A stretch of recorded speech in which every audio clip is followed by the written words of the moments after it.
Selamat pagi pemirsa, TV kelas 12 IP1 kembali lagi menemani Anda tentang Yugoslavia. Bersama saya adalah Sapitri dan rekan saya Shirley. Habis waktu ya video ya. Baiklah, berita pertama kita kali ini adalah tentang konflik Yugoslavia, di mana Yugoslavia merupakan negara yang terdiri atas berbagai suku, bangsa, dan golongan. Apa yang menyebabkan pertentangan antar etnis tersebut dan bagaimanakah pemerintah Yugoslavia mengatasinya? Terjadinya konflik Yugoslavia. Kalau melihat latar belakangnya, memang konflik Yugoslavia ini cukup kuatik.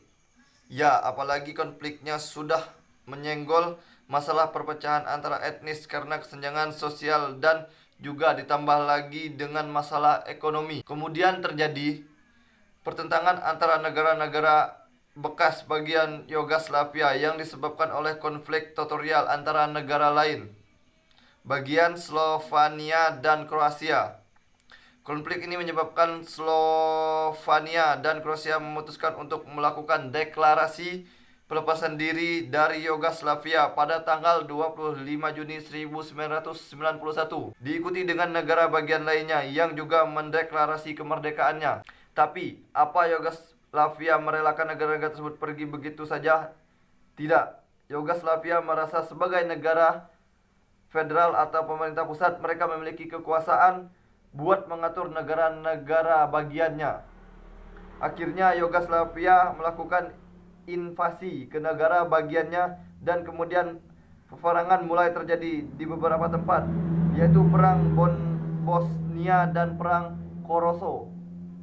Baiklah, di sini saya akan menjelaskan upaya penyelesaian konflik Yugoslavia.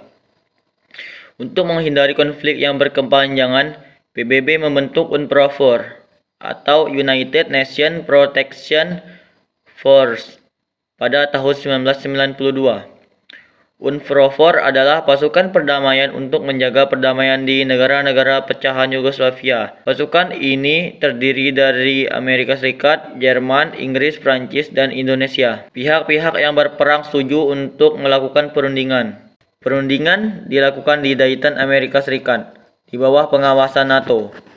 Dalam perundingan tersebut, Bosnia diwakili oleh Alisa Izetbegovic. Kroasia diwakili oleh Franjo Tuđman dan Serbia diwakili oleh Slobodan Milošević. Hasil perundingan ditandatangani di Istana Elysee, Paris, Prancis pada 14 Desember 1995. Adapun isi dan perjanjian tersebut ialah: 1. Bosnia sebagai negara tunggal terdiri dari dua republik, yaitu Federasi Muslim Kroasia dan Serbia Bosnia. 2. Tentara Serbia harus meninggalkan Sarajevo. 3. Penjahat perang dilarang memegang kekuasaan. 4. Pemulangan pengungsi ke tempat asalnya. 5. Dilaksanakan pemilu setelah ditandatangani perjanjian perdamaian tersebut. Latar belakang konflik Yugoslavia, negara yang dibentuk sebagai negara sosialis oleh Josip Broz Tito ini golongan sehingga ketika sistem dan rezim komunis dihapuskan menurut golongan-golongan yang saling bertentangan satu sama lainnya. Adapun golongan yang ada pada masyarakat Yugoslavia terdiri atas Serbia beragama Katolik Ortodok, Kroasia beragama Katolik Roma, Slovenia beragama Katolik Roma Montenegro, beragam Kristen Ortodok Macedonia, beragama Kristen Ortodok, dan Bosnia Herzegovina beragama Islam. Ada beberapa faktor yang mendorong timbulnya konflik Yugoslavia antara lain sebagai berikut. 1. Munculnya konflik lama setelah meninggalnya Presiden Josip Broz Tito. 2. Terjadinya krisis ekonomi dan melemahnya pemerintahan pusat pada akhir tahun 1980-an.